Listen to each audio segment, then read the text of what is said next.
친정 엄마가 수술대 위에 누워있던 그날, 은영 씨의 남편은 아내의 카드로 룸살롱에서 187만 원을 긁고 있었습니다. 나한테 맡겨뒀으면 내 허락을 받아야지. 내가 돈을 왜 줘? 병원비 1,500만 원은 한 푼도 못 내겠다던 남편이 일주일 뒤 시어머니 환갑여행 1,200만 원은 당연하다는 듯 은영 씨에게 결제를 시켰습니다. 15명의 친척들 앞에서 어깨를 펴고선 시어머니 비즈니스석에 들뜬 남편. 그런데 공항 발권 카운터에서 직원이 이렇게 말합니다. 죄송합니다. 이 예약건은 취소 처리되었습니다. 남편의 카드는 한도 초과, 가족 카드는 분실 정지. 친척 15명이 지켜보는 공항 한가운데서 시어머니는 그대로 바닥에 주저앉았습니다. 15년간 이 집안의 지갑 노릇을 하며 참아온 은영 씨가 과연 어떤 방법으로 이 통쾌한 순간을 만들어냈을까요? 오늘의 사연 시작합니다. 안녕하세요. 저는 48세 강은영입니다. 15년간 남편과 시어머니의 지갑 노릇을 하며 살았습니다. 친정엄마가 심장마비로 쓰러진 날 남편은 병원비를 거부하고 동창 모임에 갔습니다. 제 카드로 룸살롱을 다녀왔더군요. 그런데 시어머니 환갑여행 1,200만 원은 당연히 제가 내야 한대요. 그래서 저도 당연히 제 권리를 찾기로 했습니다. 공항 발권 카운터 앞에서요. 눈을 뜨니 새벽 5시였습니다. 알람이 울리기도 전에 저절로 눈이 떠졌죠. 식탁 위에는 어젯밤 제가 꼼꼼히 적어둔 장보기 목록이 펼쳐져 있었습니다. 시할아버지 기제사 제수용품, 동태포, 굴비, 산적용 소고기, 약과 한과. 그 옆에는 회사 분기 보고서 초안이 나란히 놓여 있었고 저는 커피를 한 잔 내려 단숨에 들이켰습니다. 결혼한 지 15년. 이 집안의 큰 며느리로 살아온 세월이 그만큼이나 됐습니다. 커피 한 잔으로는 부족해서 두 번째 잔을 채우는데 냉장고 문에 붙어 있는 가족카드 결제 내역이 눈에 들어왔습니다. 지난달 기영 씨가 긁은 골프장 이용료 87만 원. 저는 고개를 돌리고 장보기 목록을 다시 한번 훑었습니다. 출근 전에 마트를 들렀습니다. 카트 2대를 끌고 수산물 코너부터 정육 코너, 한과 매대까지 쉬지 않고 돌았죠. 계산대에서 찍힌 금액은 38만 원. 제 카드를 내밀며 결제 버튼을 누르는 순간 15년 동안 시어머니 김말순 여사가 제수 비용을 단 한 번도 보태준 적이 없다는 사실이 머릿속을 스쳤습니다. 하지만 저는 영수증을 가방에 넣고 주차장으로 발걸음을 옮겼습니다. 회사에 도착해 팀 회의를 마치자마자 카카오톡 알림이 울렸습니다. 시어머니였죠. 예, 은영아. 올해는 큰 집 작은 집 식구들 전부 우리 집으로 모이기로 했다. 음식 모자라면 내 망신이니까 평소보다 2배로 넉넉하게 준비해 오너라. 알았지? 메시지를 읽고 있는데 바로 아래에 시숙모 조마리의 메시지가 얄밉게 따라붙었습니다. 은영아, 나 숙모다. 이번에 우리 쪽 식구가 7이나 간다. 너희 집 잡채가 입에 딱 맞잖니. 애들 먹게 아주 한대야 가득 넉넉히 좀 해놔라. 너는 회사에서 앉아만 있는 사무직이라 시간 여유도 많으니까 그 정도는 일도 아니지. 저는 휴대폰을 뒤집어 책상 위에 내려놓고 보고서 파일을 열었습니다. 손가락 끝이 미세하게 떨리는 걸 느끼면서도 키보드를 두드리기 시작했죠. 점심시간이 되어서야 친정 엄마에게 전화를 걸 수 있었습니다. 엄마, 나야. 밥은 먹었어? 수화기 너머로 엄마의 목소리가 들려왔는데 평소와 달리 발음이 어눌하게 뭉개지듯 흐릿했습니다. 먹었지. 은영아, 그런데 요즘 머리 한쪽이 자꾸 띵 해서. 엄마, 목소리가 왜 그래? 머리가 어떻게 아픈데? 어디 좀 안 좋은 거야? 엄마는 갑자기 킁킁거리며 기침을 하시더니 목소리를 억지로 높여 밝은 척을 하셨습니다. 아이고, 아무것도 아니야. 내가 괜히 너 바쁜데 걱정시키려고 헛소리했다. 예, 나는 신경 쓰지 말고 너는 시댁 제사 준비나 빈틈없이 잘 챙겨. 큰 며느리가 잘해야 집안이 사는 법이야. 알았지? 엄마, 잠깐만. 병원은 가본 거야? 지금 당장 병원부터 가봐. 응? 아유, 됐다니까. 바쁜데 얼른 일 봐라. 끊는다, 끊어. 뚜뚜뚜. 저는 통화 종료된 화면을 한참 들여다봤습니다. 뭔가 이상하다는 느낌이 목덜미를 타고 올라왔지만 오후 회의 자료를 정리해야 했고 퇴근 후에는 시댁으로 가서 전재료를 손질해야 했습니다. 그래서 그 불안한 직감을 주머니 속에 구겨 넣듯 밀어두고 말았죠. 야근을 마치고 밤 9시에 시댁 현관문을 열었습니다. 부엌에는 마늘 3망과 대파 2단이 저를 기다리고 있었고 거실 소파에서는 시어머니 김말순 여사가 홈쇼핑 채널을 틀어놓은 채 리모컨을 만지작거리고 계셨습니다. 왔냐? 왜 이렇게 늦어? 제사가 코앞인데 며느리 얼굴 보기가 하늘의 별 따기네 아주. 죄송해요 어머님. 회사 일이 좀 밀려서요. 지금 바로 시작할게요. 저는 가방도 못 내려놓고 앞치마를 두른 뒤 도마 앞에 섰습니다. 마늘을 까기 시작한 지 10분쯤 됐을까 거실에서 시어머니의 혼잣말이 들리라는 듯 화살처럼 날아왔습니다. 쯧쯧, 세상 참 좋아졌어. 요즘 며느리들은 시댁에 와서도 힘들다고 핸드폰만 들여다본다는데 우리 집은 그래도 은영이가 말 한마디 없이 묵묵히 하니까 내가 전생에 나라를 구했지. 안 그러냐?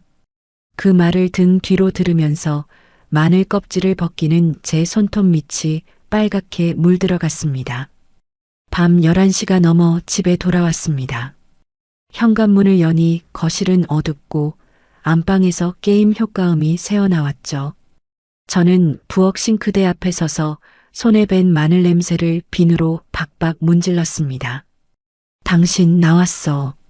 안방에서 남편 기영 씨가 고개도 안 내밀고 소리만 쳤습니다. 이제 오냐? 우리 엄마가 또 뭐라 그래? 에이, 노인네가 하시는 말씀인데 그냥 당신이 좀 맞춰드려. 당신은 뭘 매번 그렇게 세상 제일 힘든 일 혼자 다 하는 것처럼 티를 내고 그러냐? 적당히 좀 해, 적당히. 저는 대답하지 않았습니다. 거울에 비친 제 얼굴을 봤습니다. 푸석한 피부, 다크서클이 내려앉은 눈밑. 15년 전 결혼식 날 환하게 웃던 여자는 어디로 갔을까? 다음 날 아침 회사 화장실 거울 앞에서 입사 동기 선아를 마주쳤습니다. 선아는 제 얼굴을 보더니 질겁을 하며 파우치에서 립밤을 꺼내 제 손에 쥐어줬습니다. 은영아, 너 꼴이 이게 뭐야? 얼굴이 아주 흑빛이다. 흑빛. 너 그러다 진짜 길바닥에서 쓰러져. 시집살이도 정도껏 해야지. 내 몸이 무쇠니? 아니야, 괜찮아. 이번 제사만 무사히 지나면 좀 나아질 거야. 기집애야. 내가 맨날 괜찮다, 괜찮다 할 때가 제일 안 괜찮은 거야. 제발 내 몸뚱이부터 좀 챙겨. 저는 억지로 웃어 보였지만 거울 속 제 입꼬리가 파르르 떨리며 올라가지 않는다는 걸 알고 있었습니다. 그날 밤 침대에 누워 천장을 바라보는데 엄마의 어눌한 발음이 자꾸 귓가에 맴돌았습니다. 머리 한쪽이 띵해서 저는 불안한 마음에 휴대폰을 들고 엄마에게 전화를 걸었습니다. 신호음만 길게, 아주 길게 울리다 툭 끊어졌습니다. 가슴 한쪽이 얼음장처럼 서늘해지는 느낌을 아는 채 저는 휴대폰을 가슴 위에 꼭 올려놓고 눈을 감았습니다. 새벽 4시 17분이었습니다. 휴대폰이 미친 듯이 울려대는 소리에 벌떡 몸을 일으켰죠. 화면에 찍힌 이름은 이영이었습니다. 엄마를 돌봐주시는 요양보호사 선생님이었죠. 여보세요? 은영 씨, 어머님이 쓰러지셨어요. 화장실 가시다가 그대로 쓰러지셨는데 지금 119 불렀어요. 빨리 오셔야 해요. 이영애 선생님의 목소리가 찢어질 듯 높았습니다. 저는 이불을 걷어차고 일어나면서 휴대폰을 놓칠 뻔했습니다. 지금 가요. 어느 병원으로 가요? 시립대학병원 응급실로 간다고 했어요. 제가 같이 타고 갈게요. 빨리 오세요. 전화를 끊고 옆을 봤습니다. 기영 씨는 코를 골며 자고 있었죠. 저는 기영 씨의 어깨를 세게 흔들었습니다. 여보, 일어나. 엄마가 쓰러졌어. 친정엄마가 쓰러졌다고. 기영 씨가 눈을 비비며 몸을 뒤척였습니다. 장모님이 응급실로 간대. 나 먼저 갈게. 같이 가줘. 기영 씨는 베개를 끌어안으며 눈을 반쯤 감은 채 중얼거렸습니다. 너 먼저 가봐.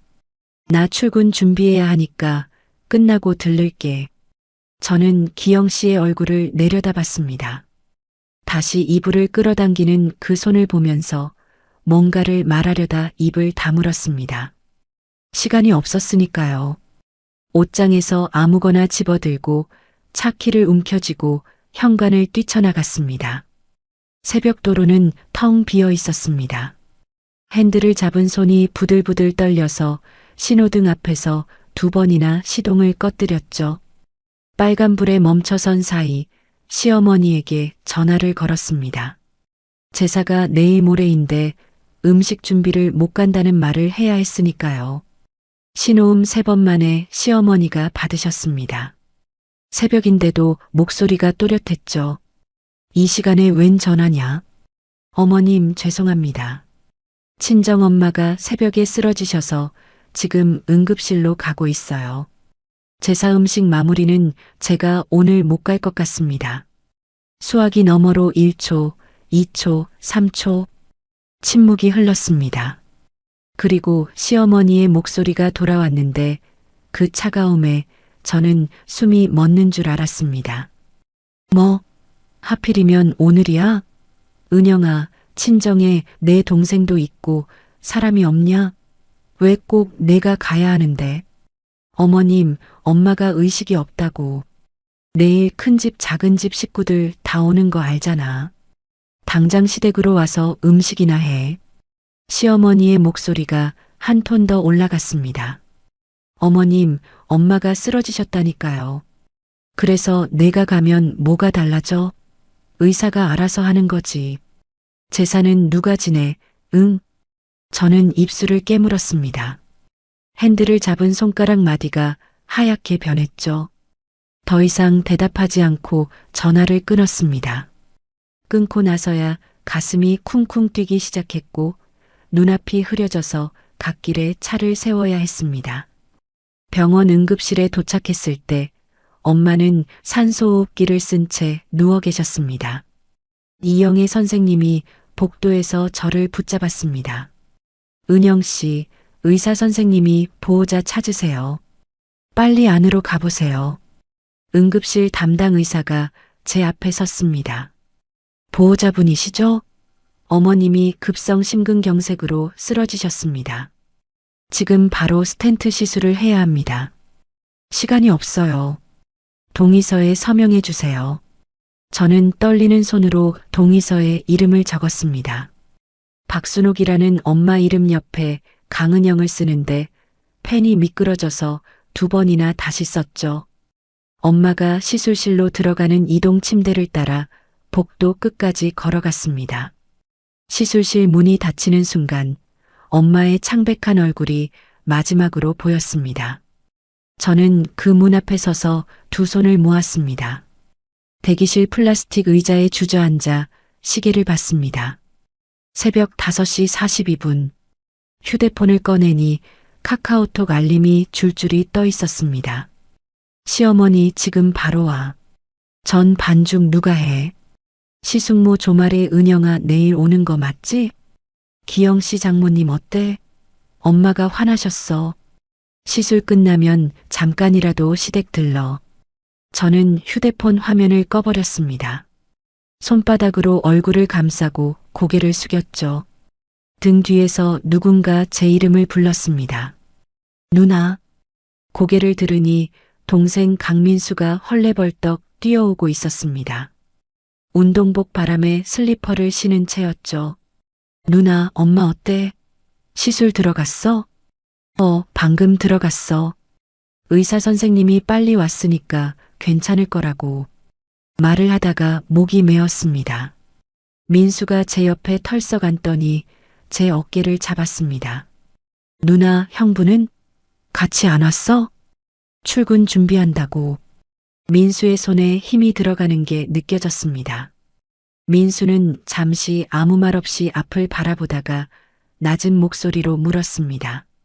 누나, 형부가 그래도 되는 거야? 장모가 응급실에 실려왔는데? 저는 대답하지 못했습니다. 대기실 형광등 불빛이 너무 밝아서 눈이 아팠고 저는 그 불빛을 올려다보며 눈물이 흐르지 않도록 이를 악물었습니다. 시술실 문이 열린 건 2시간이 지나서였습니다. 의사가 마스크를 내리며 대기실로 나왔죠. 보호자분, 시술 잘 끝났습니다. 혈관에 막힌 부분을 잘 뚫었고 지금은 안정을 취하고 계세요. 의식도 조금씩 돌아오고 있습니다. 저는 플라스틱 의자에서 벌떡 일어났습니다. 두 손을 모은 채 고개를 숙였죠. 다리에 힘이 빠져서 그대로 주저앉을 뻔했는데 옆에서 민수가 제 팔꿈치를 잡아줬습니다. 감사합니다. 정말 감사합니다. 다만 중환자실에서 하루 이틀 경과를 봐야 하고 입원 기간이 좀 길어질 수 있습니다. 상태에 따라 재활 치료도 필요할 수 있고요. 원무과에서 중간 정산 안내받으세요. 의사가 돌아가고 저와 민수는 중환자실 앞 복도에 나란히 섰습니다. 유리창 너머로 엄마가 온몸에 줄을 연결한 채 누워 계신 모습이 보였죠. 눈을 감고 계셨지만 가슴이 규칙적으로 오르내리고 있었습니다. 저는 유리창에 이마를 갖다 대고 한참을 서 있었습니다. 살아계시다. 그 사실 하나만으로 온몸에서 힘이 빠져나갔죠. 누나, 나 원무가 갔다 올게. 누나는 여기 좀 앉아 있어. 민수가 복도 의자를 가리키며 말했습니다. 저는 고개를 끄덕이고 의자에 앉았죠. 시계를 보니 아침 8시가 넘어 있었습니다. 새벽 4시에 전화를 받고 여기까지 4시간이 흘러 있었는데 체감으로는 하루가 지난 것 같았습니다. 5분쯤 지났을까 민수가 돌아왔습니다. 얼굴이 굳어 있었죠. 손에 쥔 종이를 들여다보며 제 옆에 털썩 앉았습니다. 누나, 왜 얼마래? 중간 정산 예치금이 1,500만 원이래. 뭐? 저는 민수 손에 있는 종이를 빼앗듯 가져왔습니다. 시술비, 중환자실 입원료, 특수 약제비, 기타 검사비. 항목이 줄줄이 적혀 있었고 맨 아래 합계란에 찍힌 숫자가 1,500만 원이었죠. 이걸 지금 내야 하는 거야? 3일 안으로 납부해야 한대. 안 그러면 퇴원 절차 밟아야 한다고. 저는 종이를 무릎 위에 내려놓고 천장을 올려다봤습니다. 1,500만 원. 머릿속에서 빠르게 계산을 했죠. 제 월급 통장 잔액 900만 원 남짓. 지난달 아파트 관리비, 기영 씨 가족카드 대금, 보험료가 빠져나가고 남은 돈이 그게 전부였습니다. 민수야, 너는 얼마나 있어? 민수가 두 손으로 얼굴을 감싸며 고개를 떨궜습니다. 누나, 나 지난달에 가게 보증금 올려주느라 싹 다 빼서 지금 통장에 200만 원도 없어. 미안해, 누나. 아니야, 내 잘못이 아닌데 뭘. 저는 민수의 등을 토닥이며 말했지만 속으로는 숫자를 계속 굴리고 있었습니다. 900에 민수 것 200을 합쳐도 1,100. 400만 원이 모자랐죠. 그때 한 사람의 이름이 떠올랐습니다. 기영 씨. 부부 공동 비상금 통장에 2천만 원이 있었습니다. 제가 매달 월급에서 50만 원씩 쪼개 넣어 만든 돈이었죠. 결혼 초에 기영 씨가 내가 관리할게. 남자가 이런 건 해야지라고 해서 기영 씨 이름으로 만든 통장이었습니다. 한 번도 써본 적 없는 진짜 비상시를 위한 돈. 지금이 바로 그 비상시 아닙니까? 저는 휴대폰을 꺼내 기영 씨에게 전화를 걸었습니다. 신호음이 2번, 3번, 4번. 5번째 신호음이 끝나갈 때 기영 씨가 받았습니다. 왜 장모님 시술 끝났어? 목소리가 느긋했습니다. 배경에서 사무실 소리 같은 건 들리지 않았고 대신 텔레비전 소리가 희미하게 섞여 있었죠. 출근도 안 한 거였습니다. 끝났어. 다행히 잘 됐대. 아, 그래. 다행이다. 그런데 기영 씨 병원에서 중간 정산을 해야 한대. 1,500만 원. 수화기 너머로 짧은 침묵이 흘렀습니다. 텔레비전 소리가 갑자기 뚝 끊겼죠. 리모컨으로 소리를 줄인 것 같았습니다. 1,500? 갑자기 왜 그렇게 많이 나와? 중환자실 비용이랑 시술비 합쳐서 그렇대. 3일 안에 내야 해. 비상금 통장에서 좀 빼줘. 기영 씨가 헛기침을 했습니다. 그리고 목소리 톤이 바뀌었죠. 방금 전에 느긋함이 사라지고 뭔가를 계산하는 듯한 느릿느릿한 말투가 됐습니다. 야, 그 돈은 우리 비상금이잖아. 진짜 비상시에 쓰라고 모아둔 건데 갑자기 1,500을 빼면 어떡해. 저는 복도 벽에 등을 기댔습니다. 심장이 귀 뒤쪽에서 쿵쿵 뛰기 시작했죠. 기영 씨, 지금이 비상시 아니면 뭐가 비상시야? 엄마가 죽을 뻔했는데. 아니, 그건 알겠는데. 내 친정일을 왜 우리 돈으로 해결하려고 그래? 민수는? 민수한테 맡겨뒀어? 민수는 지금 형편이 안 된다니까. 그럼 보험은? 장모님 보험 들어놨잖아. 보험 처리하면 되지. 보험금 나오려면 한 달은 걸려. 지금 당장 3일 안에 내야 한다고. 기영 씨가 한숨을 내쉬었습니다. 짧고 짜증 섞인 한숨이었죠. 야, 나한테 맡겨뒀으면 내 허락을 받아야 하는 거 아니야? 내가 관리하는 통장인데 갑자기 1,500을 빼달라고 하면 어떡해? 내가 왜 줘야 하는데? 저는 휴대폰을 쥔 손에 힘을 줬습니다. 손가락 마디가 하얗게 변하는 게 느껴졌죠. 기영 씨, 그 돈 내가 매달 넣은 거야. 내 월급에서 50만 원씩 15년 동안. 관리는 내가 했잖아. 그리고 나 오늘 저녁에 동창 모임 있어서 바빠. 이 얘기는 나중에 하자. 나중에? 3일 안에 내야 한다니까. 그럼 네가 알아서 해봐. 은행 대출 받든가. 나는 지금 못 해줘. 끊어. 뚝. 전화가 끊어졌습니다.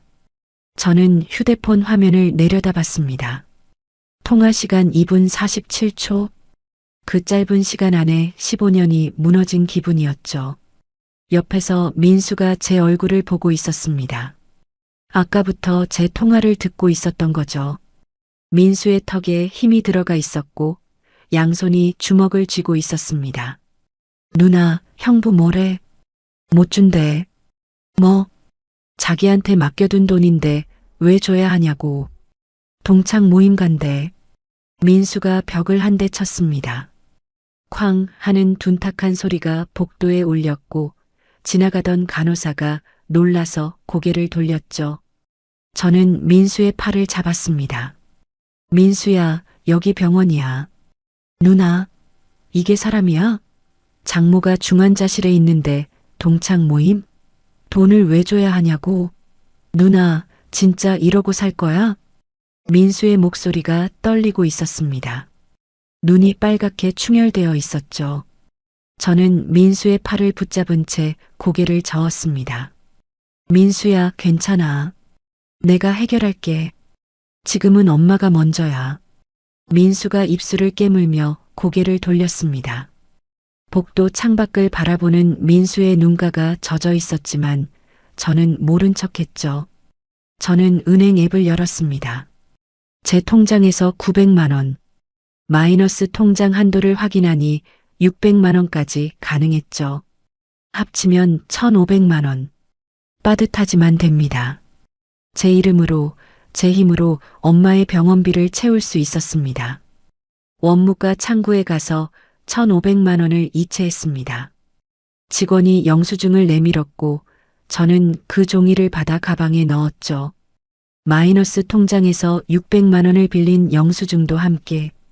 원무과를 나오는 길에 휴대폰에 카카오톡 알림이 하나 떠 있었습니다. 기영 씨가 단체 채팅방에 올린 사진이었죠. 저는 걸음을 멈추고 화면을 열었습니다. 고급 횟집 룸이었습니다. 넓은 좌식 테이블에 회와 술병이 가득했고 양복 입은 남자 8명이 나란히 앉아 카메라를 보고 있었죠. 그 한가운데에 기영 씨가 부의를 하며 활짝 웃고 있었습니다. 사진 아래에 기영 씨가 쓴 글이 있었죠. 오랜만에 동창들 모여서 한 잔. 역시 이 멤버가 최고다. 저는 그 사진을 오래 들여다봤습니다. 엄마가 중환자실에서 산소호흡기를 쓰고 누워있는 이 시간에 기영 씨는 웃고 있었습니다. 활짝? 아무 일 없다는 듯이 손가락이 움직였습니다. 화면을 캡처했죠. 왜 그랬는지 그 순간에는 저도 몰랐습니다. 그냥 손이 먼저 움직인 거였습니다. 저는 휴대폰을 가방에 넣고 다시 중환자실 앞으로 돌아갔습니다. 유리창 너머 엄마가 여전히 눈을 감고 누워 계셨죠. 저는 유리창에 손바닥을 갖다 대며 속으로 말했습니다. 엄마, 내가 지킬게. 이번에는 진짜로. 엄마가 중환자실에서 일반 병실로 옮겨진 건 3일째 되는 날이었습니다. 의식이 완전히 돌아오셨고 말씀도 어눌하지만 할 수 있게 되셨죠. 병실 침대에 누운 엄마의 손을 잡고 앉아 있는데 엄마가 제 손등을 꼭 쥐며 말씀하셨습니다. 은영아, 내가 고생이 많다. 사위는 안 왔냐? 저는 웃어 보였습니다.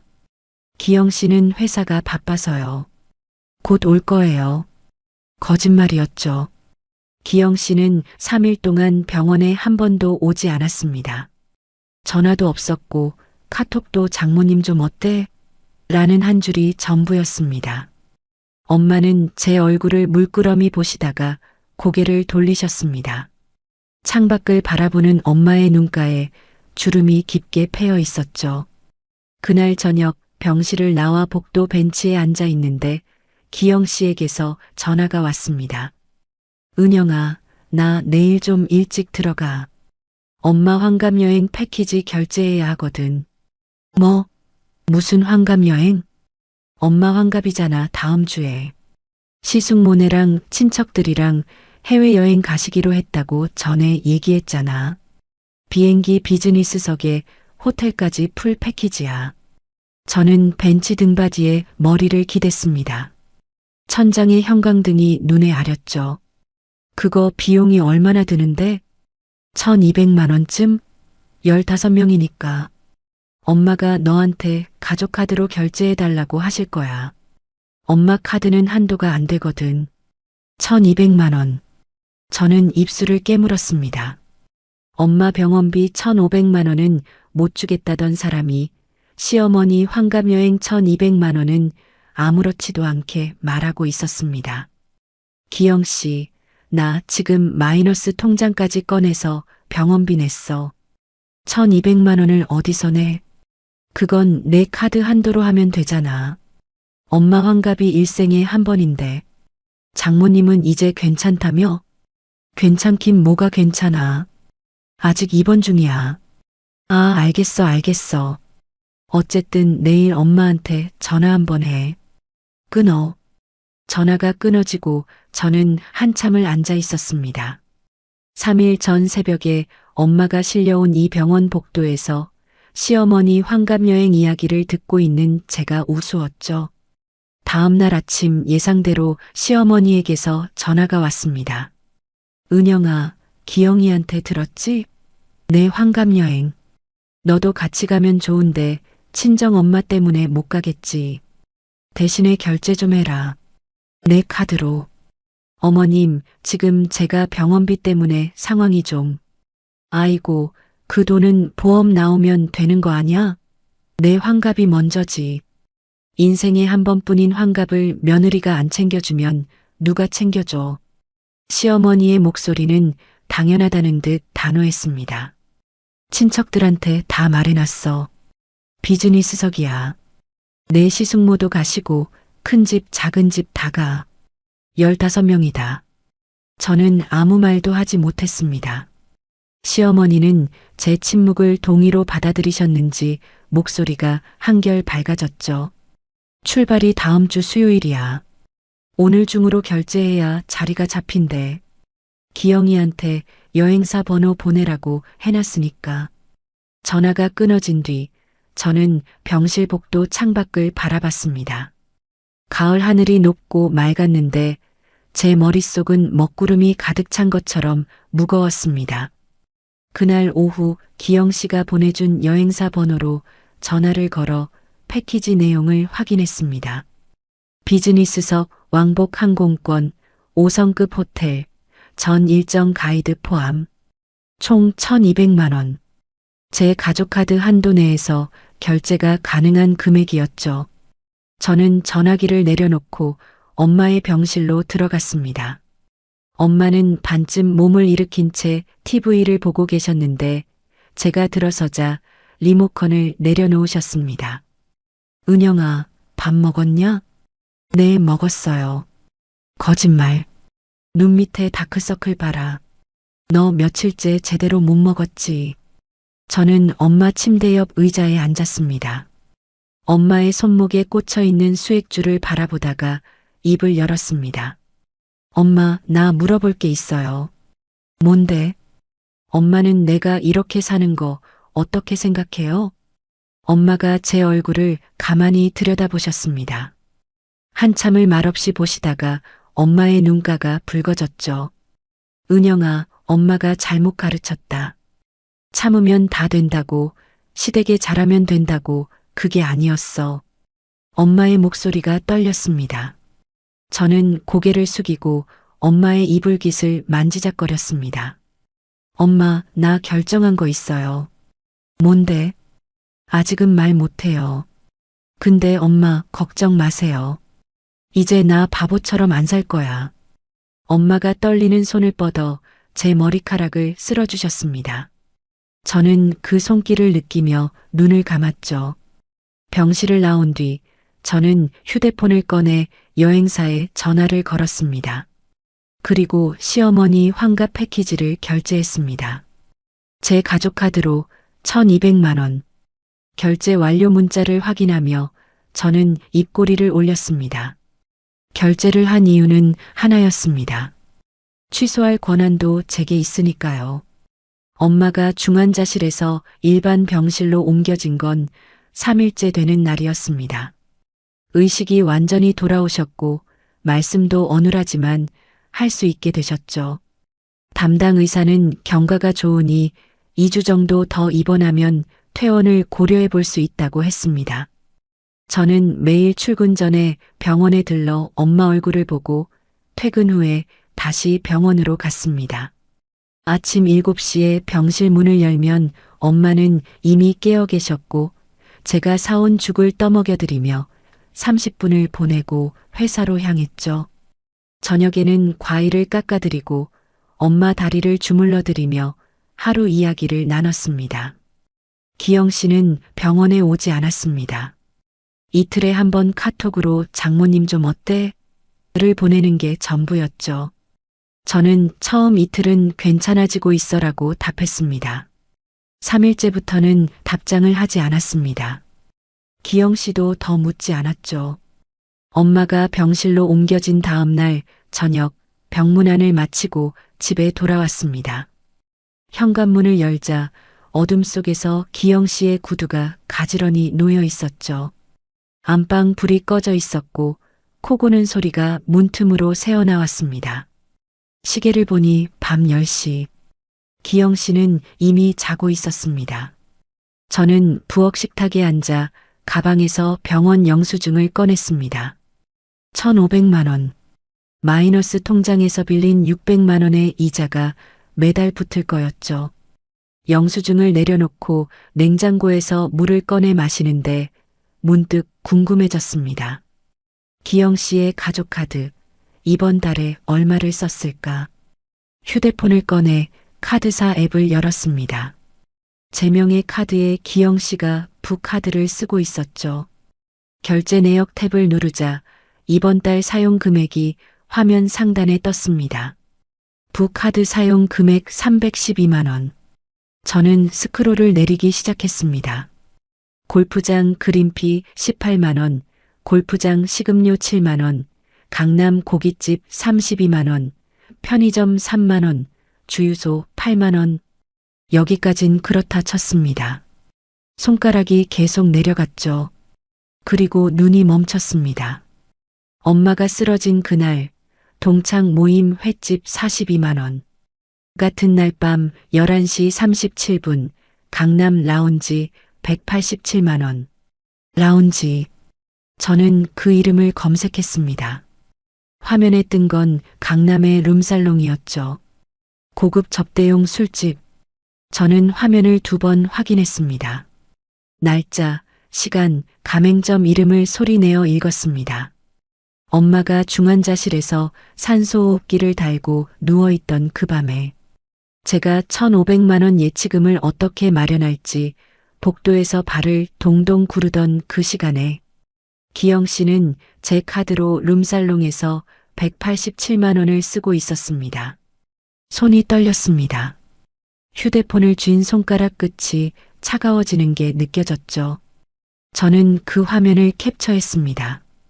그리고 이전 달, 그 이전 달 3개월치 결제 내역을 하나하나 살폈습니다. 골프장, 술집, 고깃집, 그리고 같은 룸살롱이 한 달에 2~3번씩 찍혀 있었습니다. 3개월간 기영 씨의 부카드 총 결제 금액 640만 원. 그중 룸살롱 결제만 4건, 합계 520만 원이었죠. 저는 휴대폰을 식탁 위에 내려놓고 2 손으로 얼굴을 감쌌습니다. 15년이었습니다. 매달 50만 원씩 비상금 통장에 넣고 시댁 제사 비용을 내고 명절마다 시어머니 용돈을 챙기고 가족카드 대금을 묵묵히 갚아온 15년. 그 시간 동안 기영 씨가 한 일은 제 돈으로 골프를 치고 술을 마시고 룸살롱에 가는 거였습니다. 안방에서 기영 씨의 코 고는 소리가 여전히 들려왔습니다. 저는 그 소리를 들으며 식탁에 앉아 밤 12시가 넘도록 카드 명세서를 정리했습니다. 한 건 한 건 날짜와 금액을 메모장에 옮겨 적었죠. 손은 떨렸지만 머리는 점점 맑아졌습니다. 다음 날 아침 회사에 출근해서 자리에 앉자마자 동기 김선아가 제 책상으로 왔습니다. 커피 2잔을 들고 하나를 제 앞에 놓으며 말했죠. 은영아, 어제도 병원 갔다 온 거지? 얼굴이 더 안 좋아졌다. 고마워, 선아야. 저는 커피를 받아 한 모금 마셨습니다. 선아는 제 옆 빈 의자를 끌어당겨 앉으며 목소리를 낮췄죠. 은영아, 너 요즘 뭔가 달라 보여. 무슨 일 있어? 저는 선아를 바라봤습니다. 입사 동기 15년. 이 회사에서 제 사정을 가장 잘 아는 사람이었죠. 선아야, 나 이혼하려고. 선아의 눈이 커졌습니다. 하지만 놀라는 표정은 금방 사라졌고 대신 고개를 천천히 끄덕였죠. 솔직히 나 진작에 그 말할까 말까 고민했어. 너 그 집에서 사람 취급 못 받는 거 내가 모를 줄 알아? 선아야. 은영아, 잘 생각했어. 내가 결정했으면 나는 무조건 내 편이야. 뭐 도와줄 거 있으면 말해. 선아가 제 손을 꼭 잡아줬습니다. 저는 그 손을 잡고 고개를 숙였죠. 울지는 않았습니다. 대신 가슴 안에서 뭔가가 단단하게 굳어지는 느낌이 들었습니다. 선아야, 혹시 이혼 전문 변호사 아는 데 있어? 우리 회사 법무팀 이 과장한테 물어볼까? 그 사람 작년에 이혼했거든. 좋은 변호사 소개받았다고 했었어. 그래, 부탁해도 돼? 점심때까지 연락처 받아놓을게. 선아는 제 어깨를 한번 토닥이고 자기 자리로 돌아갔습니다. 저는 컴퓨터 화면을 켜며 숨을 한번 크게 들이쉬었죠. 점심시간에 선아가 메모지 한 장을 건네줬습니다. 변호사 이름과 사무소 주소, 전화번호가 적혀 있었죠. 저는 그 메모지를 지갑 안쪽에 넣고 오후 업무를 마쳤습니다. 퇴근 후 병원에 들러 엄마에게 저녁을 먹여드리고 나온 뒤 집으로 돌아오지 않고 곧장 변호사 사무소로 향했습니다. 저녁 7시에도 상담이 가능하다고 했거든요. 사무소는 회사에서 2정거장 거리에 있었습니다. 엘리베이터를 타고 5층에 내리니 유리문 너머로 밝은 조명이 보였죠. 접수대에서 이름을 말하니 상담실로 안내해줬습니다. 변호사는 40대 초반의 여성이었습니다. 짧은 단발머리에 안경을 쓰고 있었고 책상 위에 서류가 깔끔하게 정리되어 있었죠. 제가 들어서자 자리에서 일어나 악수를 건넸습니다. 강은영 씨, 어서 오세요. 앉으세요. 저는 맞은편 의자에 앉았습니다. 가방에서 어젯밤 정리한 메모와 휴대폰 캡처 화면들을 하나씩 꺼내 놓았죠. 통화 녹음 파일 목록, 카드 결제 내역, 카카오톡 대화 캡처. 변호사는 아무 말 없이 하나하나 확인했습니다. 룸살롱 결제 내역에서 잠시 멈추더니 저를 한번 바라봤고 다시 서류로 시선을 돌렸죠. 5분쯤 지나서 서류를 내려놓고 안경을 고쳤으며 입을 열었습니다. 강은영 씨, 증거가 충분합니다. 배우자의 경제적 착취, 시댁의 지속적인 부당 대우, 그리고 유흥업소 결제 내역까지 있으니 이혼 사유도 명확하고 위자료 청구도 가능해요. 변호사님, 제가 한 가지 하고 싶은 게 있어요. 말씀하세요. 시어머니 환갑여행 패키지를 제 카드로 결제했거든요. 출발 당일에 취소하면 어떻게 돼요?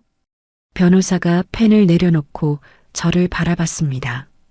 제 눈을 2초쯤 들여다보더니 고개를 살짝 기울였죠. 당일 취소면 위약금이 발생할 수 있는데 결제 명의자가 본인이시면 취소 권한은 전적으로 본인한테 있어요. 다만 시기를 잘 잡으셔야 합니다. 공항에서 취소하면요. 탑승 수속하는 그 자리에서 변호사의 입꼬리가 미세하게 움직였습니다. 안경 너머 눈빛이 날카로워졌죠. 가능합니다. 결제 명의자 본인이 여행사에 전화로 취소 요청하면 즉시 처리돼요. 그런데 강은영 씨, 그렇게 하시려는 이유를 여쭤봐도 될까요? 저는 가방에서 캡처해둔 사진을 꺼내 보여줬습니다. 엄마가 쓰러진 날 밤 동창 모임에서 부의를 하며 웃고 있는 기영 씨의 사진이었죠. 그 아래에는 같은 날 밤 룸살롱 결제 187만 원 내역 캡처가 붙어 있었습니다. 15년 동안 참았어요. 근데 이제 더 참을 이유가 없더라고요. 변호사는 2장의 캡처를 번갈아 보더니 파일을 덮고 자세를 고쳐 앉았습니다. 알겠습니다. 제가 도와드릴게요. 다만 순서가 중요합니다. 여행 취소 전에 먼저 가족카드 정지, 급여 가압류 신청, 전세 보증금 보전 조치를 해놓으셔야 해요. 그래야 상대방이 재산을 빼돌리지 못합니다. 얼마나 걸려요? 가압류는 이틀이면 됩니다. 여행 출발이 언제라고 하셨죠? 다음 주 수요일이요. 변호사가 탁상 달력을 확인하며 고개를 끄덕였습니다. 시간 충분합니다. 내일 서류 준비해서 바로 진행하죠. 그리고 강은영 씨. 네. 지금부터 남편분한테 티 내시면 안 됩니다. 평소와 똑같이 행동하세요. 모든 게 준비된 뒤에 한꺼번에 터뜨려야 효과가 있어요. 저는 고개를 끄덕였습니다. 할 수 있어요. 변호사가 명함을 건네며 말했습니다. 궁금한 거 있으시면 언제든 연락하세요. 강은영 씨, 잘 결정하셨습니다. 사무소를 나오며 복도 유리창에 비친 제 얼굴을 봤습니다. 5일 전 응급실 대기실에서 주저앉아 있던 여자와는 다른 얼굴이었죠. 입꼬리가 올라가지는 않았지만 눈빛이 달랐습니다. 밖으로 나오니 저녁 공기가 차갑고 깨끗했습니다. 저는 주차장으로 걸어가며 머릿속으로 정리했죠. 이미 결제해둔 환갑 패키지 1,200만 원. 그 취소 버튼은 오직 제 손에만 있었습니다. 차에 올라타 시동을 걸며 백미러에 비친 제 눈을 봤죠. 흔들림이 없었습니다. 변호사를 만나고 온 다음 날부터 저는 움직이기 시작했습니다.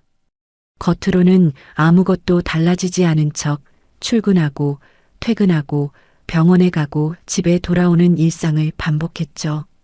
하지만 점심시간마다 변호사에게 서류를 보내고 화장실에서 몰래 전화를 걸어 진행 상황을 확인했습니다. 여행 출발 5일 전 변호사에게서 문자가 왔습니다. 가압류 신청 완료. 내일 법원 결정 나옵니다. 저는 그 문자를 확인하고 바로 삭제했습니다. 혹시라도 기영 씨가 제 휴대폰을 볼까 봐서였죠. 그날 저녁 기영 씨가 평소와 달리 일찍 들어왔습니다. 거실 소파에 앉아 맥주를 따면서 저를 불렀죠. 은영아, 이리 와봐. 부엌에서 설거지를 하다 말고 나갔습니다. 기영 씨는 맥주캔을 흔들며 웃고 있었습니다. 엄마가 여행 갈 때 공항까지 태워다 달래. 수요일 아침 6시에 출발해야 하거든. 너 그날 연차네. 내가 왜? 기영 씨가 모시고 가면 되잖아. 나도 같이 가는데 어떻게 운전을 해? 너 어차피 안 가잖아. 공항까지만 태워다 주고 오면 되지. 저는 행주로 손을 닦으며 기영 씨를 바라봤습니다. 기영 씨는 텔레비전을 보며 맥주를 마시고 있었고 제 대답을 기다리는 것 같지도 않았죠. 이미 당연한 것으로 정해놓은 얼굴이었습니다. 알겠어. 저는 짧게 대답하고 부엌으로 돌아갔습니다. 수요일 아침 공항. 그 시간과 장소가 제 머릿속에 또렷이 찍혔습니다. 여행 출발 3일 전 법원에서 가압류 결정이 났습니다. 기영 씨의 급여, 계좌와 비상금 통장에 대한 가압류였죠. 다만 이건 은행에 통보되기까지 하루 이틀 시간차가 있어서 기영 씨는 아직 아무것도 모르고 있었습니다. 변호사가 전화로 말했습니다. 강은영 씨, 가압류 결정문 나왔고 수요일 오전에 은행에 도달할 겁니다. 가족카드 정지는 언제 하실 건가요? 수요일 아침이요. 공항에서 탑승 수속 시작할 때. 알겠습니다. 카드사에는 본인이 직접 전화하셔야 해요. 명의자 본인 확인 절차가 있으니까. 네, 알고 있어요. 그리고 여행사 취소도 같은 시간에 하시는 거죠? 네. 변호사가 잠시 뜸을 들이더니 조심스럽게 물었습니다. 혹시 그 자리에서 위험한 상황이 생길 수 있으니 공항에는 직접 안 가시는 게 좋을 것 같습니다. 전화로 처리하세요. 네, 그렇게 할게요. 전화를 끊고 저는 달력을 봤습니다. 수요일까지 3일. 심장이 빠르게 뛰었지만 손은 떨리지 않았습니다. 여행 출발 하루 전 화요일 밤 시어머니에게서 전화가 왔습니다. 은영아, 내일 새벽에 온다고 했지? 기영이가 짐 싸는 거 좀 도와줘라. 캐리어가 안 잠긴다더라. 네, 어머님. 알겠습니다. 그리고 은영아. 네. 내가 이번에 시숙모한테 좀 있어 보여야 하거든. 면세점에서 가방 하나 사려는데 300만 원짜리. 내 카드 한도 괜찮지? 저는 눈을 감았습니다. 이 사람은 끝이 없구나. 300만 원짜리 가방. 엄마 병원비 1,500만 원은 눈 하나 깜짝 안 하더니 면세점 가방에는 목소리가 달콤해지는 사람. 네, 어머님. 한도 괜찮습니다. 그래, 수고해라. 전화를 끊고 저는 침대에 누웠습니다. 옆에서 기영 씨가 캐리어를 열어놓고 옷을 넣다 말다 하며 콧노래를 부르고 있었죠. 은영아, 내 수영복 어딨어? 호텔에 풀장 있다던데. 세탁실 선반 위에 있어. 아, 그리고 내 여권 어디 뒀더라? 서랍장 두 번째 칸. 기영 씨는 수영복과 여권을 찾아 캐리어에 넣으며 싱글벙글했습니다. 저는 이불을 목까지 끌어올리고 천장을 봤죠. 내일이면 끝납니다. 15년간 이 집안의 지갑 노릇을 해온 제 인생이 내일 아침 공항 발권 카운터 앞에서 끝이 납니다. 새벽 4시 알람이 울렸습니다. 기영 씨가 먼저 벌떡 일어나 샤워를 하러 갔죠. 저는 침대에 앉아 휴대폰을 확인했습니다. 변호사에게서 새벽에 온 문자가 있었습니다. 오늘 준비된 순서대로 진행하시면 됩니다. 1번 여행사 취소, 2번 가족카드 정지. 타이밍은 본인이 판단하세요. 힘내세요. 저는 문자를 읽고 삭제한 뒤 평소처럼 세수를 하고 옷을 입었습니다. 기영 씨가 욕실에서 나오며 말했습니다. 빨리 준비해. 엄마 모시러 가야지. 나 안 간다고 했잖아. 공항까지 태워다 주기로 한 거 아니었어? 기영 씨가 멈칫했습니다. 아, 맞다. 그럼 차 키 줘. 내가 운전할게. 엄마 집에서 엄마 태우고 공항 가면 돼. 차 키 현관에 있어. 기영 씨가 캐리어를 끌고 현관으로 나가며 뒤도 안 돌아보고 말했습니다. 다녀올게. 일주일이니까 집 잘 보고 있어. 현관문이 닫혔습니다. 저는 거실 소파에 앉아 시계를 봤습니다. 새벽 5시 12분. 공항까지 1시간. 탑승 수속 시작이 출발 3시간 전인 오전 7시. 제가 전화를 걸 시간은 오전 7시. 저는 소파에 앉은 채 커피를 한 잔 내려 마셨습니다. 떨림 없이 천천히. 시계 초침이 움직이는 소리가 조용한 거실에 가득 찼죠. 1시간 45분을 기다렸습니다. 시계가 오전 6시 57분을 가리켰을 때 저는 휴대폰을 들었습니다. 같은 시각 인천공항 제2터미널 출국장은 새벽부터 북적이고 있었습니다. 저는 그 자리에 없었지만 그날 벌어진 일을 시숙모 조마리가 나중에 하나하나 전해줬죠. 마치 제가 그 자리에 서 있었던 것처럼 생생하게요. 오전 6시 반 시어머니 김말수는 인천공항 3층 출국장 입구에 서 계셨습니다. 새로 맞춘 연보라색 정장에 진주 목걸이를 하고 캐리어 손잡이를 잡은 채 어깨를 한껏 펴고 있었죠. 환갑여행의 주인공답게 입꼬리가 귀에 걸려 있었습니다.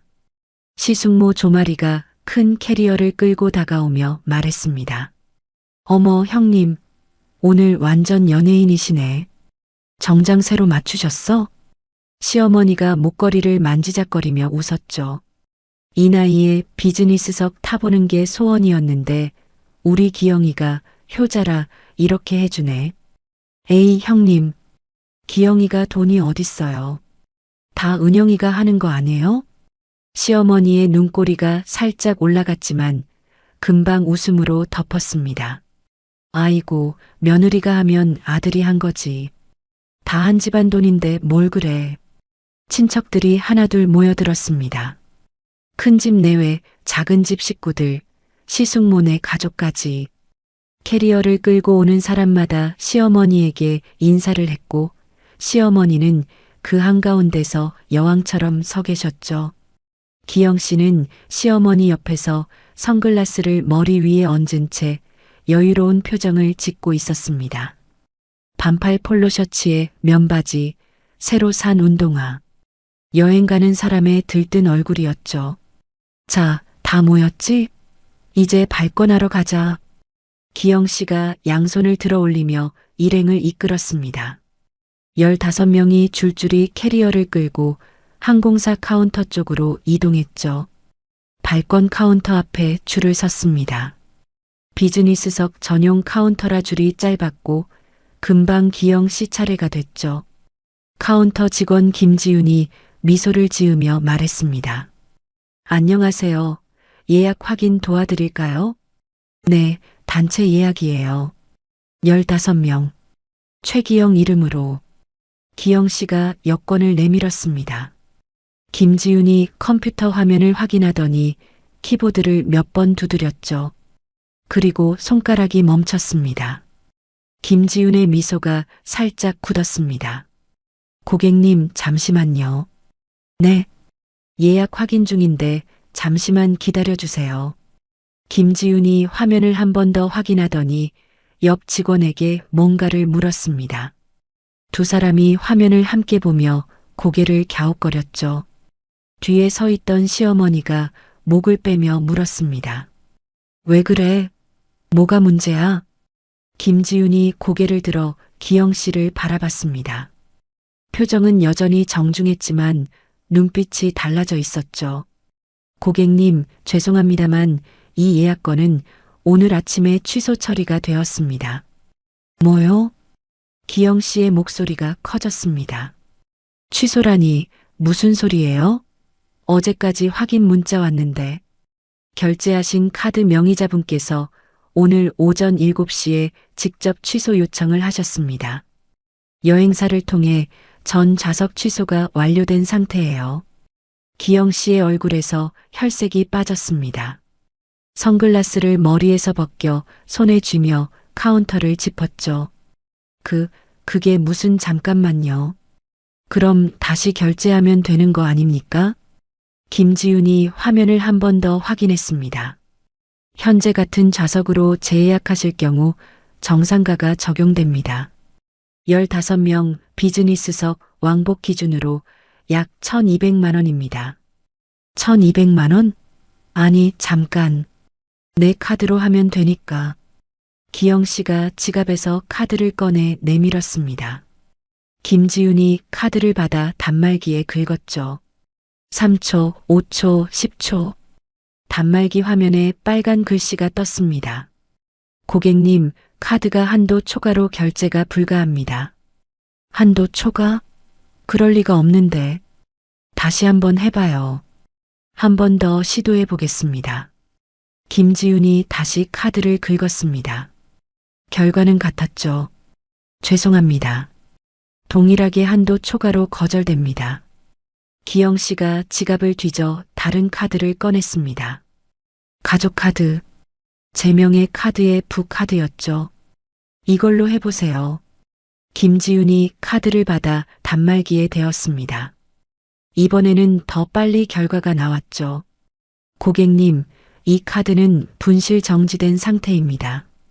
사용이 불가합니다. 기영 씨의 손이 카운터 위에서 떨리기 시작했습니다. 뒤에 서 있던 시어머니가 앞으로 나오며 기영 씨의 어깨를 잡았죠. 기영아, 뭐래? 왜 안 되는 거야? 기영 씨가 시어머니를 돌아보며 입술을 달싹거렸지만 말이 나오지 않았습니다. 이마에 땀방울이 맺혀 있었죠. 기영아, 말을 해.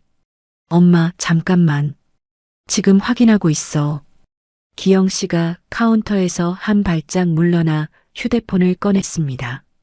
저에게 전화를 건 거였죠. 한 번, 두 번, 세 번. 저는 받지 않았습니다. 기영 씨의 얼굴이 붉어졌습니다. 네 번째 전화를 걸면서 뒤에 서 있는 친척들의 시선을 의식하기 시작했죠. 시숙모 조마리가 팔짱을 끼며 앞으로 나왔습니다. 기영아, 왜 그래? 비행기 못 타는 거야? 아, 아닙니다, 숙모. 잠깐만요. 금방 해결할게요. 시숙모의 눈이 가늘어졌습니다. 카운터 위에 놓인 두 장의 카드와 기영 씨의 떨리는 손을 번갈아 보더니 고개를 돌려 시어머니를 봤죠.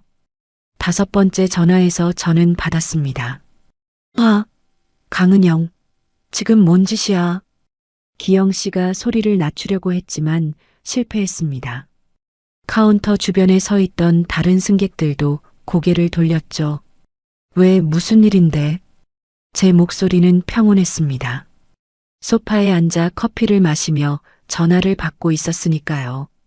여행사에서 예약 취소됐다고, 카운터에서 안내준다고. 내가 취소한 거야? 응. 뭐, 지금 장난해? 여기 사람이 15명이야. 엄마 환갑이라고.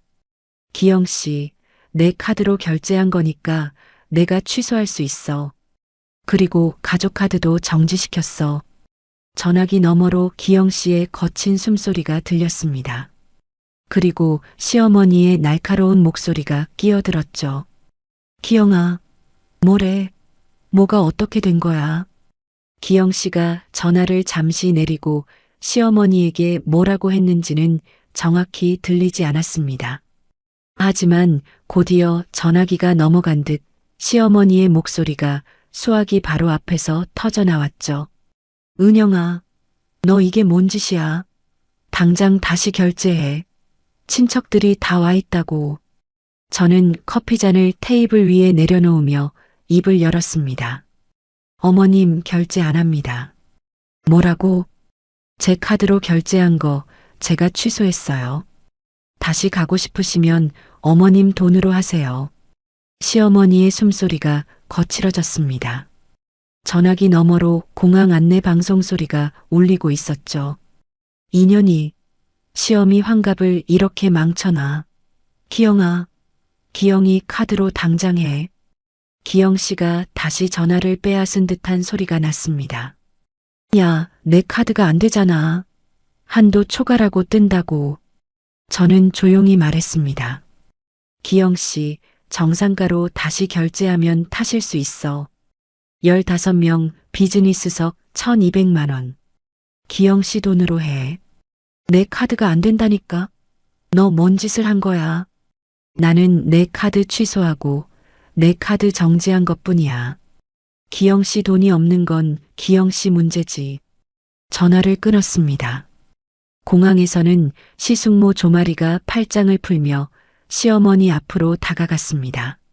시숙모의 눈이 매서워져 있었죠. 형님, 이거 다 은영이 돈으로 하는 거였어? 시어머니가 입술을 달싹거렸습니다. 아니, 그게 아니긴 뭐가 아니야.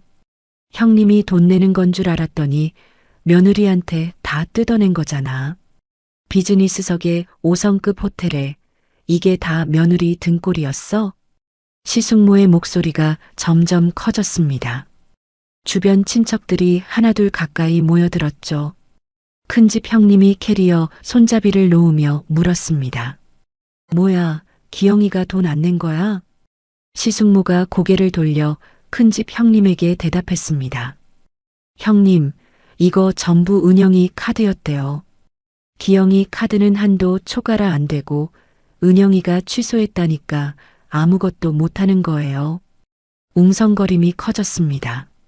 친척들의 표정이 하나씩 변하기 시작했죠. 들뜬 여행객의 얼굴에서 속았다는 걸 깨달은 사람의 얼굴로 시어머니가 양손을 내저으며 소리쳤습니다. 아니야. 며느리가 장난을 친 거야. 금방 해결돼. 그때 기영 씨가 다시 카운터로 다가갔습니다. 김지윤에게 고개를 숙이며 말했죠. 저기, 다른 결제 방법은 없나요? 현금이라든지. 김지윤이 정중하지만 단호한 목소리로 대답했습니다. 현금 결제도 가능하십니다. 1200만 원이요. 기영 씨가 입을 다물었습니다. 1200만 원 현금. 있을 리가 없었죠. 시숙모 조마리가 캐리어를 돌리며 말했습니다. 나는 간다. 못 가는 여행 여기서 서 있을 시간 없어. 마리아, 잠깐만. 시어머니가 시숙모의 팔을 잡았습니다. 시숙모가 그 손을 탁 쳐냈죠. 형님, 은영이한테 평소에 무슨 폐악질을 부렸길래 환갑날 이 망신이야. 나 창피해서 더 못 있겠다. 시숙모가 돌아서자 큰 집 내외도 캐리어를 끌고 움직이기 시작했습니다. 1명, 2명, 3명, 15명이었던 일행이 하나씩 흩어져 갔죠. 시어머니는 공항 바닥 한가운데 서서 흩어지는 친척들의 등을 바라봤습니다. 연보라색 정장의 어깨가 축 처져 내렸고 진주 목걸이를 만지던 손이 힘없이 내려갔죠. 기영 씨는 카운터 앞에 서서 2장의 카드를 번갈아 만지작거리고 있었습니다. 시어머니의 무릎이 천천히 꺾였습니다. 캐리어 옆에 그대로 주저앉았죠. 공항 바닥의 차가운 타일 위에 환갑의 주인공이 아무도 없는 카운터 앞에 쪼그려 앉아 있었습니다. 그 모습을 마지막까지 지켜본 건 시숙모 조말이었습니다. 시숙모는 에스컬레이터를 타고 내려가면서 뒤를 한번 돌아봤고 그 장면을 고스란히 기억해뒀다가 나중에 저에게 전해줬죠. 저는 집 소파에서 그 모든 일이 끝난 뒤 전화를 받았습니다. 시숙모였죠. 은영아. 시숙모의 목소리는 공항에서 들려왔던 것과 달랐습니다. 낮고 차분한 톤이었죠. 숙모님, 은영아, 공항에서 무슨 일이 있었는지 대충 알겠다. 내가 그동안 많이 힘들었구나. 저는 아무 말도 하지 못했습니다. 목이 막혀서였죠. 말순이가 지금 공항 바닥에 주저앉아서 울고불고야. 기영이 카드도 안 되고 아무도 돈 안 내니까. 친척들 다 흩어졌어. 은영아, 내가 잘한 거야. 숙모가 진작 한마디 했어야 했는데. 미안하다. 전화가 끊어진 뒤 저는 소파에 등을 기대고 한참을 앉아 있었습니다. 눈물이 나올 줄 알았는데 나오지 않았죠. 대신 가슴 한가운데를 15년간 짓누르던 돌덩이가 조금씩 들려 올라가는 느낌이었습니다. 저는 일어나서 병원으로 갈 준비를 했습니다. 오늘은 엄마에게 모든 걸 말씀드릴 생각이었죠. 현관에서 신발을 신으며 창밖을 봤습니다. 아침 햇살이 베란다 유리를 타고 거실 바닥까지 들어와 있었습니다. 15년 만에 처음으로 이 집의 아침이 이렇게 밝을 수 있다는 걸 알았습니다. 병원에 도착하니 엄마는 침대에서 반쯤 몸을 일으킨 채 창밖을 보고 계셨습니다. 제가 병실 문을 열자 고개를 돌리셨죠. 은영아, 오늘 얼굴이 다르네. 무슨 일 있냐? 저는 엄마 침대 옆 의자를 끌어당겨 앉았습니다. 엄마의 손을 잡았죠. 손이 따뜻했습니다. 엄마, 나 할 말 있어요. 뭔데? 그렇게 심각한 얼굴하고. 나 기영 씨랑 이혼해요. 엄마의 눈이 커졌습니다.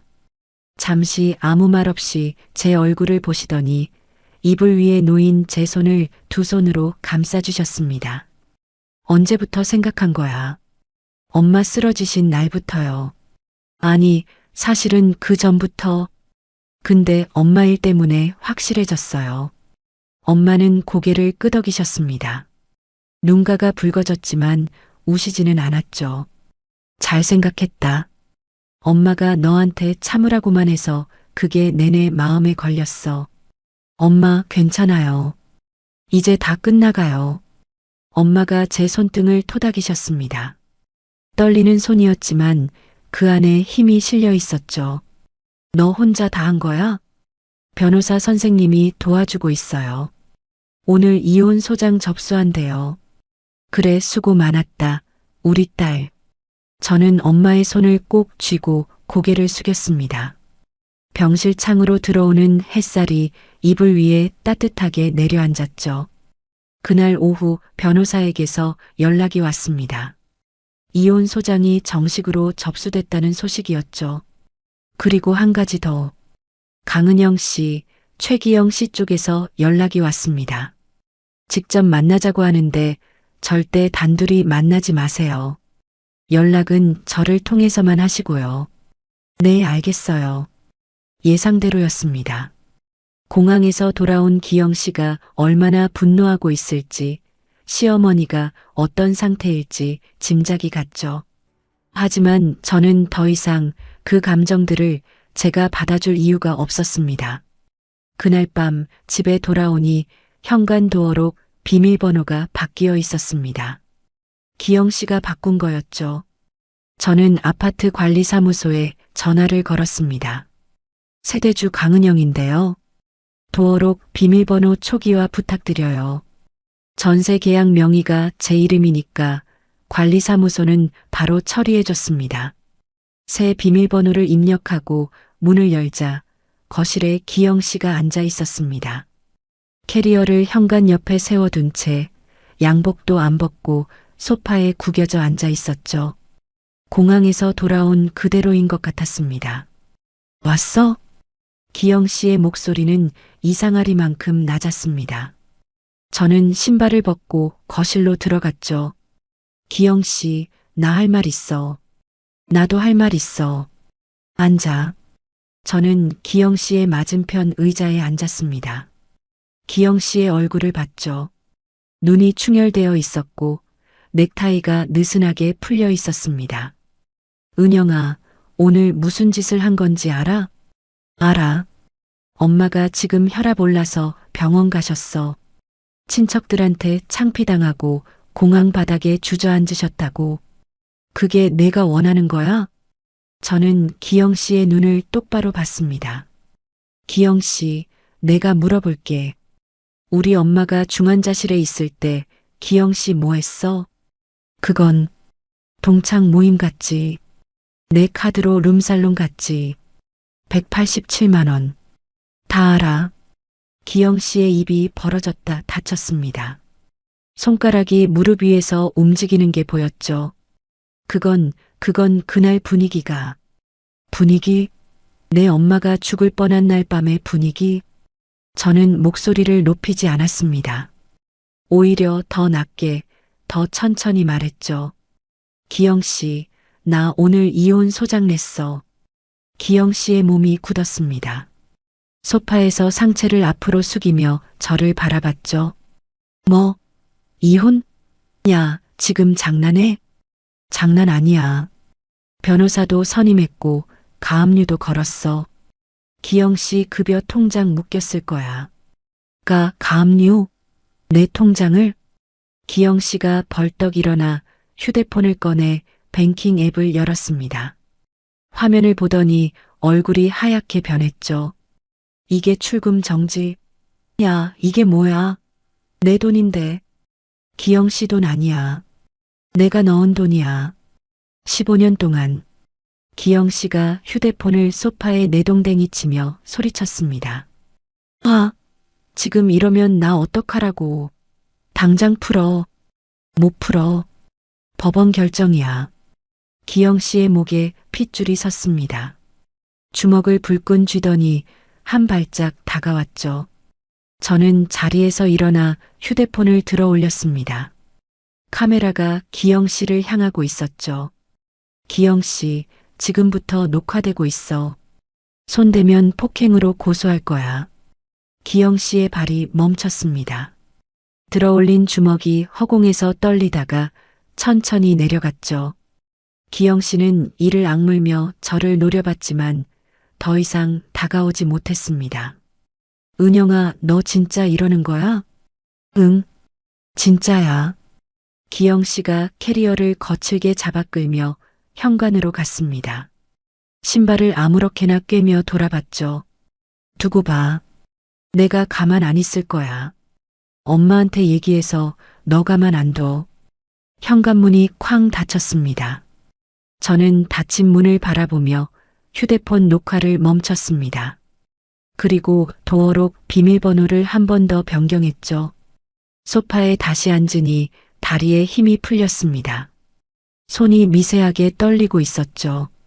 하지만 후회는 없었습니다. 휴대폰을 들어 민수에게 문자를 보냈습니다. 민수야, 나 오늘 이혼 소장 냈어. 내일 시간 되면 병원에서 보자. 1분도 안 돼서 답장이 왔습니다. 누나 잘했어. 내일 꼭 갈게. 누나 혼자 아니야. 저는 그 문자를 읽고 휴대폰을 가슴에 올려놓았습니다. 천장을 바라보며 긴 숨을 내쉬었죠. 15년. 길고 긴 시간이었습니다. 하지만 오늘부터는 제 시간이었습니다. 여기까지가 제 이야기입니다. 15년이라는 시간 동안 저는 참는 게 사랑이라고, 맞춰주는 게 가족이라고 믿었습니다. 그런데 아니더라고요. 제가 무너져야만 유지되는 관계는 가족이 아니었습니다.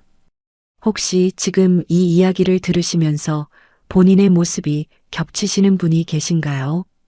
참으면 나아질 거라고, 내가 조금만 더 견디면 된다고 스스로를 다독이고 계신 분이 계실까요? 저도 그랬습니다. 15년을 그렇게 버텼습니다. 하지만 말씀드리고 싶네요. 당신이 참는 동안 상대방은 변하지 않습니다. 당신의 인내를 당연하게 여길 뿐이에요. 그러니 제발 본인을 먼저 지켜주세요. 저는 지금 엄마와 함께 작은 집에서 살고 있습니다. 매일 아침이 조용하고 저녁이 평온합니다. 이게 이렇게 소중한 건지 예전에는 몰랐어요. 오늘 제 이야기가 누군가에게 작은 용기가 됐으면 좋겠습니다. 오늘도 이야기 끝까지 들어주셔서 감사합니다. 구독과 댓글은 저에게 큰 힘이 됩니다. 그럼 오늘 하루도 좋은 하루 보내시길 바라겠습니다.